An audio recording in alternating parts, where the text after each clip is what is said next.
Hello and welcome to the ISO show. Well, this is the second part in our podcast series on ISO Steps to Success for ISO 45001, the Health and Safety Standard. In the last episode, Paul Robinson joined me to talk about the beginnings of a project, things you should be considering, like the gap analysis and interested parties, leadership and context of the organisation. Today, we're going to be looking at the actual creation, the documentation side of things for the health and safety system. So welcome back, Paul. Thank you, Mel. Great. So I think what we'll do is we'll begin with what is really important when it comes to health and safety, and that is looking at the legislation and regulations associated with health and safety. Because I think many organisations don't actually realise how vulnerable they are to potentially high penalties, and that could either be financial penalties or even imprisonment in some cases. I mean, there have been cases in the past with Legionella, lack of Legionella controls, and for large organisations the fines can range from 2.4 million, I believe, up to £10 million. And also, if we look at corporate manslaughter offences, they can actually run up to £20 million.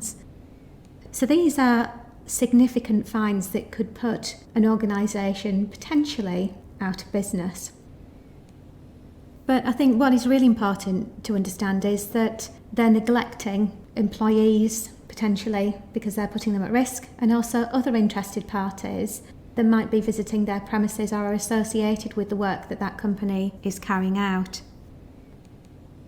And that's obviously not taking into consideration all the bad publicity as well, which can have a financial penalty on that organisation, can't it? Yeah. So, shall we begin there then? Because I think obviously we are moving on to talking about documenting policies and procedures, but where do you begin with looking at the legal requirements for a firm when it comes to health and safety? Okay, so certainly in the UK, the Health and Safety Executive are the regulator for managing health and safety within the UK. So they've got a fantastic website, and on that website there's lots and lots of information around not only legislation but also the good practice guidelines, approved codes of practice for how to not only implement but then obviously stay on the right side of the law where it comes to maintaining compliance with legal requirements. At the top of the tree within the UK, we've obviously got the Health and Safety at Work Act, which has been in place since 1974. Stemming from that, then, we've got a wide range of regulations. Probably the broadest one in that is the Management of Health and Safety at Work regulations, which puts requirements on organisations to conduct risk assessments, which is where this lined back nicely then with 45001. 45001 talks about identifying hazards, conducting risk assessments, implementing a hierarchy of controls then to manage risk within any organisation. And of course, within legislation as well, there's also requirements for conducting risk assessments, such as in the manual handling regulations, DSE regs, COSH regs, etc. They've all got requirements to conduct risk assessment. So that's where, firstly, identifying that legislation, HSE website, legislation.gov.uk, are all excellent websites to start and tap into that resource. Obviously as well, there's people like consultants who can provide that information, and Blackmores can obviously support that for organisations. Key point in this as well is there's other requirements to which organisations subscribe to. So not only those legal requirements, but there's other requirements such as compliance with the standard itself, but there may also be industry commitments, trade bodies, etc., trade unions, all put requirements on the organisations with regards to compliance in certain respects. So all of these things need to be considered and factored into the management system. Once that's understood, defined, documented, considered in risk assessments, that leads us nicely then into how we first of all provide people with the awareness of what that is, and then into the operational control side of things. Great, okay. So, taking the information that we had at the beginning of the podcast series then, you talked about things like the SWOT and the PESTLE. how do we use that, plus the information on the legislative, regulatory and other requirements, how do we use all of that to then build our health and safety system? Yeah, so we've got two angles here. We've got the strategic side of things and the operational aspects of a health and safety management system. So from our SWOT and PESTLE, from our identification of interested parties, all of that's filtering into the strategic side of things, where out of that then we've got objectives, strategic objectives for how we're keeping people safe, preventing injury and ill health, and driving continuing improvement in health and safety. From the more operational side of things, we've got these legal requirements feeding in, we've got the results of our consultation and participation activities, and we've also got the results of our risk assessments, which is driving then the actions which will support those objectives. So very much two sides, two angles coming in, one strategic, one operational, but ultimately then all coming together in a set of objectives with supporting actions which can then be rolled out to the organisation. So really that's the output from the planning process, if you like, these objectives and targets. Great. So it's not just creating procedures for the sake of it. There are very good grounds and solid reasons for having those controls in place, because you've identified all of that in the planning stage, haven't you? Absolutely, yeah. Okay. So could you give us an example of what an objective could be and what a supporting control could be, like a procedure? Yeah, so it may be, for example, at a strategic level, you've identified that there's a lack of training and awareness within the organisation. So with regards to setting an objective, that could be a really good one to go at in terms of driving improvements in knowledge and awareness. At an operational level then, the actions that you're going to use to drive that and achieve that objective will be things like toolbox talks, awareness sessions, formal training for employees, and these are all specific actions that can be delivered then at an operational level, which helps to support the overall achievement of the objective. Fantastic. So it doesn't happen overnight, does it? Typically, do you set the objectives for about a year initially? It varies, and I would encourage companies to not necessarily look short term and just set annual objectives. Build health and safety into a longer term strategy and have 3-year, 5-year, 10-year strategy. Those objectives should be aligned to that strategy, and then those supporting actions then can obviously be reviewed periodically and refreshed as necessary. So if we had a company that didn't have ISO 9001 or 14001 in place, so they haven't got a management system structure in place, and they're starting from scratch, blank sheet of paper, where do you begin with structuring a management system? What does that look like? Could you help somebody to visualise what that could look like, please? Yeah, absolutely. So first of all, really important to understand what your processes are. So at a basic level, we define what they are. What do we do within the business? So they might have a production activity going on within the business, and there might be several steps within that activity leading up to the delivery of a particular project. And of course, all the support processes around that, such as HR, procurement, training, etc. So first of all, if we understand what those core processes are, what the inputs to those processes are, what the outputs are, what resources we need to support those processes, we can start to pull together a bit of a picture of what the business looks like.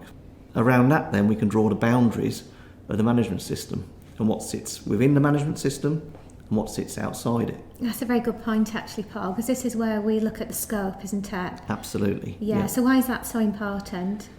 So defining the scope is absolutely critical, because ultimately it defines how big the management system is ultimately going to be, to put it very crudely, and where we stop with regards to our control and influence. So it's really important to understand, what we can affect, what we've got direct control over, and draw our boundaries around that, so that ultimately what sits inside those boundaries effectively becomes part of the management system and is then subject to things like internal audits, operational controls, monitoring, measuring, etc.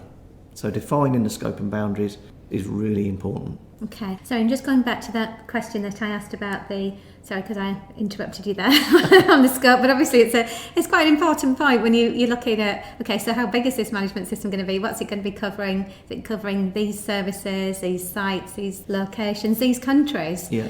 It is a very important consideration, isn't it? So just going back Yeah. to that structure in terms of, what do we have within that management system? How do we start to build that? What does that Yeah. look like?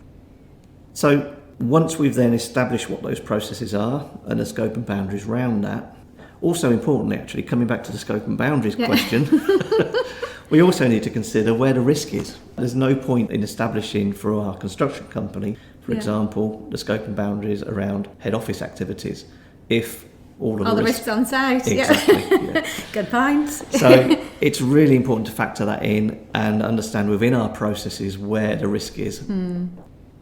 There again we can focus then and decide for ourselves how much needs to be documented, how much of those activities, again driven by risk assessment, need to be controlled within a formal operational control procedure. And it may be that we have a procedure for a particular process or a particular activity. For example, it might be that we've got an operational control procedure for how we manage first aid response within the organisation. Equally, we might have health and safety weaved into existing operational procedures that we might have for how we deliver our products, for example. So every organisation is different, and it's down to really the team who are building the management system to decide for themselves really what is an appropriate level of documentation to create and how much operational control needs to be put in place there with regards to, again, managing that risk that's been identified. And what does that look like in terms of the documentation that you would recommend that needs to be in place? So as a minimum, the standard mandates that certain documented information needs to be defined and available as documented information, to use what I call the ISO speak. At a minimum, that requires us to define our scope and boundaries and document those, our health and safety policy statement, which again is really important because that's top management endorsing their commitment to health and safety. We need to define and document our objectives, and we also need to retain a number of pieces of documented information as evidence of, for example, internal audits taking place, internal audits being scheduled, monitoring and measuring being undertaken, and corrective actions being addressed. After that then, it's really down to the organisation to decide what it needs in terms of documentation to support its commitments to legal compliance, and then in terms of what is needed from the operational control perspective, or a control as part of a response to a hazard that's been identified in a risk assessment. So it could be something like working at height procedure or manual handling procedure, those Absolutely. sorts of things? Yeah, so, yeah, good point. I mean, take us back to our construction company. We might have people who are stepping off the ground using step ladders, that sort of thing. Again, if that's been defined in a process as a hazard, and then we've assessed the risk in relation to that hazard, one of the controls, amongst many, may be the development of a procedure to ensure that people do that in a consistent and repeatable way. Equally, that should be supported by awareness, training, etc. as we move up the hierarchy of controls. Ultimately, we have to ask ourselves, do we need to do that activity at all? Can we actually eliminate the requirement to do it? So talking about communication, we'll be covering that on the next episode of the ISO show. So thanks very much for sharing with us today, Paul, all the hints and tips on documenting a health and safety management system compliant to ISO 45001. You can find out more information on the ISO Steps to Success projects that we do here at Blackmores for all ISO standards on www.blackmoresuk.com. I look forward to catching up with you on the third episode within this series on how to implement ISO 45001 on the next ISO show.